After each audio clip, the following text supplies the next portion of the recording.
Kita hidup setiap hari dengan keyakinan bahwa dunia ini nyata, apa adanya. Kita melihat, menyentuh, dan merasakan semuanya, seolah tidak ada yang perlu dipertanyakan. Tapi, semakin dalam manusia memahami realitas, semakin muncul satu fakta yang mengganggu, bahwa apa yang kita anggap nyata, ternyata tidak sesederhana itu. Benda yang terlihat padat, sebenarnya hampir seluruhnya kosong. Materi yang kita pegang hanyalah energi dalam bentuk lain. Dan yang lebih aneh, di tingkat paling dasar, realitas bahkan bisa berubah hanya karena diamati. Lalu, muncul satu pertanyaan yang tidak bisa dihindari. Apakah dunia yang kita jalani ini benar-benar nyata? Atau hanya cara kita memahaminya saja? Sekarang coba kita berhenti sejenak dan benar-benar memikirkan apa yang sedang kita bahas. Selama ini, kita hidup dengan keyakinan sederhana bahwa dunia yang kita lihat adalah nyata, apa adanya. Kita menyentuh meja dan merasa itu solid. Kita melihat langit dan menganggap itu jauh di atas sana. Kita berjalan, berbicara, berinteraksi seolah semuanya pasti dan tetap. Tapi, semakin dalam manusia meneliti realitas, semakin terlihat bahwa apa yang kita anggap nyata ternyata tidak sesederhana itu. Dalam fisika modern, ada satu pemahaman yang penting bahwa materi yang kita anggap sebagai sesuatu yang padat sebenarnya hanyalah bentuk lain dari energi. Energi yang tersusun, energi yang berinteraksi, energi yang tampak seperti benda. Artinya, ketika kamu menyentuh sesuatu, yang sebenarnya terjadi bukanlah dua benda padat yang saling bersentuhan, tapi interaksi gaya antara partikel-partikel yang bahkan tidak pernah benar-benar menyentuh. Kalau kita masuk lebih dalam lagi, ke tingkat atom, kita menemukan sesuatu yang lebih mengejutkan. Atom yang menjadi dasar dari semua benda, ternyata hampir seluruh adalah ruang kosong. Intinya sangat kecil, elektron bergerak sangat cepat, dan di antara keduanya hampir tidak ada apa-apa. Jadi, ketika kamu melihat sesuatu yang terlihat padat, itu sebenarnya hanyalah ilusi dari pergerakan dan interaksi energi. Seperti kipas yang berputar cepat, yang terlihat seperti lingkaran utuh, padahal sebenarnya tidak. Dan disinilah pemahaman kita mulai bergeser, bahwa dunia ini mungkin tidak benar-benar padat, tidak benar-benar tetap, dan tidak sepenuhnya seperti yang kita rasakan. Lalu kita masuk ke level yang lebih dalam lagi, yaitu dunia kuantum. Disinilah konsep realitas mulai benar-benar diuji. Dalam dunia ini, partikel tidak memiliki posisi yang pasti sampai diamati. Mereka berada dalam kemungkinan, dalam potensi, dalam keadaan yang belum dipilih. Dan saat pengamatan terjadi, barulah realitas itu menjadi. Artinya, sebelum kamu melihat sesuatu, ya mungkin belum benar-benar memiliki bentuk yang pasti. Ini bukan sekedar teori aneh, ini adalah hasil eksperimen ilmiah yang terus diuji dan dikonfirmasi. Dan jika kita berhenti di sini saja, itu sudah cukup untuk mengguncang cara kita melihat dunia. Tapi kita belum selesai. Sekarang kita beralih ke diri kita sendiri, karena ada sesuatu hal yang sering kita abaikan, bahwa semua yang kita alami selalu melewati satu filter, yaitu otak kita. Apa yang kamu lihat bukan dunia itu sendiri, tapi hasil interpretasi otak terhadap cahaya. Apa yang kamu dengar bukan suara itu sendiri, tapi hasil terjemahan dari getaran. Apa yang kamu rasakan adalah hasil reaksi kimia dan sinyal saraf. Jadi sebenarnya, kamu tidak pernah benar-benar mengalami dunia luar. Kamu hanya mengalami versi dunia yang diciptakan oleh otakmu. Dan ini membawa kita ke satu pemahaman yang sangat dalam, bahwa realitas yang kamu jalani setiap hari adalah pengalaman subjektif, bukan realitas mutlak. Lalu muncul pertanyaan yang lebih besar. Kalau semua yang kita alami adalah interpretasi dan realitas di tingkat dasar tidak pasti, maka apa yang sebenarnya yang kita sebut dengan dunia nyata? Disinilah metafisika mulai masuk, bukan untuk mengganti sains, tapi untuk melanjutkan pertanyaan yang belum terjawab. Metafisika mencoba melihat apa yang berada di balik semua ini. Apakah realitas itu independen dari kesadaran, atau justru kesadaran adalah bagian penting dari realitas itu sendiri?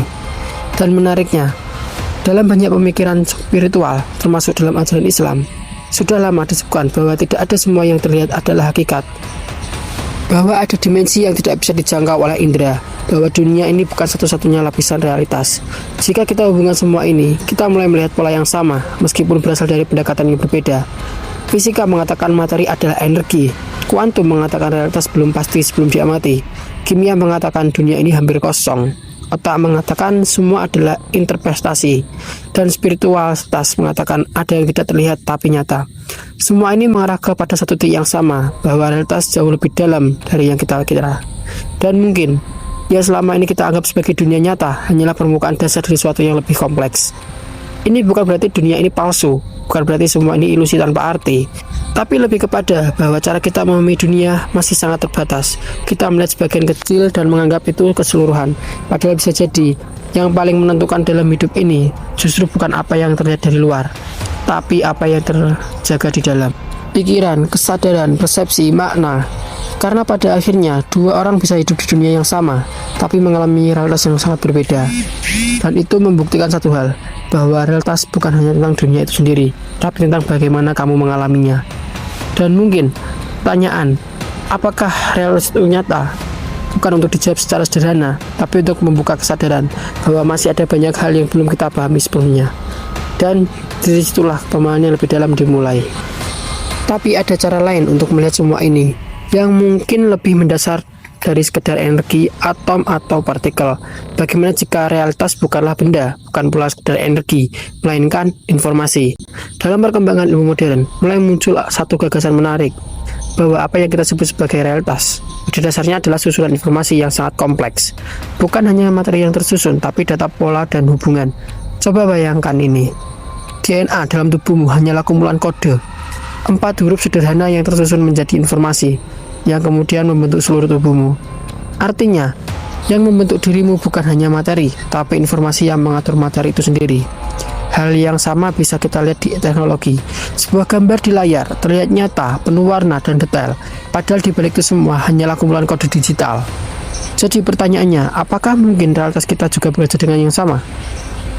Bahwa apa yang kita lihat sebagai dunia sebenarnya hanyalah tampilan dari sesuatu yang lebih dalam, yaitu struktur informasi yang tidak terlihat. Dalam fisika modern, apa pemikiran bahwa informasi tidak pernah benar-benar hilang? Apapun yang terjadi di alam semesta meninggalkan jejak informasi. Ini berarti setiap peristiwa, setiap gerakan, setiap perubahan semuanya tercatat dan terstruktur realitas itu sendiri. Kalau kita lihat dari sudut ini, maka realitas bukan lagi sekedar benda yang diam, tapi sistem yang terus memproses informasi. Dan kamu bukan hanya makhluk yang hidup di dalamnya, tapi juga bagian dari proses itu. Setiap kali kamu berpikir, kamu memproses informasi. Setiap kali kamu mengambil keputusan, kamu mengubah arah dan kemungkinan. Dan disinilah konsep yang lebih dalam muncul, bahwa hidup bukan hanya tentang apa yang terjadi, tapi tentang kemungkinan apa yang dipilih. Karena sebelum sesuatu terjadi, selalu ada banyak kemungkinan. Dan dari semua kemungkinan itu, hanya satu yang akhirnya menjadi kenyataan. Lalu pertanyaannya, apakah yang menentukan pilihan itu? Apakah murni hukum fisika? Apakah kebetulan? Ataukah ada faktor lain yang ikut mempengaruhi? Jika kita kembali ke konsep sebelumnya, di mana pengamatan bisa mempengaruhi hasil, dan persepsi membentuk pengalaman, maka kita mulai melihat sesuatu yang menarik, bahwa kesadaran mungkin bukan hanya pengamat, tapi juga bagian dari proses terbentuknya realitas. Artinya, realitas bukan sesuatu yang sepenuhnya terpisah dari kita, tapi sesuatu yang dalam tingkat tertentu terhubung dengan cara kita melihat, memahami, dan meresponnya. Dan jika kita itu benar, maka hidup bukan hanya tentang menjalani apa yang sudah ada, tapi tentang berinteraksi dengan kemungkinan yang belum terjadi. Setiap pilihan adalah seleksi dari kemungkinan, setiap fokus adalah arah dari perhatian, dan setiap perhatian adalah energi yang diberikan pada satu kemungkinan untuk menjadi nyata.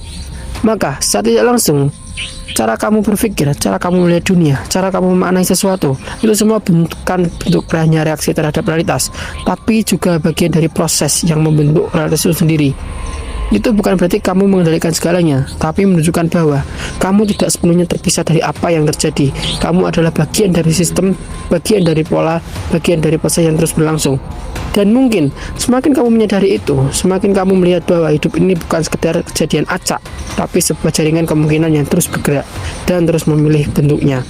Dan di tengah semua itu, kamu ada di sana, bukan hanya sebagai penonton, tapi sebagai bagian dari bagaimana realitas terjadi. Jika sampai di titik ini kamu masih menonton, berarti ada sesuatu yang berubah dalam cara kamu melihat dunia. Dan mungkin itu adalah awal dari pemahaman yang lebih dalam. Subscribe untuk terus membuka cara pandang yang baru. Like sebagai tanda bahwa kamu memahaminya. Komen sebagai jejak pemikiranmu. Dan share karena mungkin ada orang lain yang juga sedang mencari jawaban yang sama.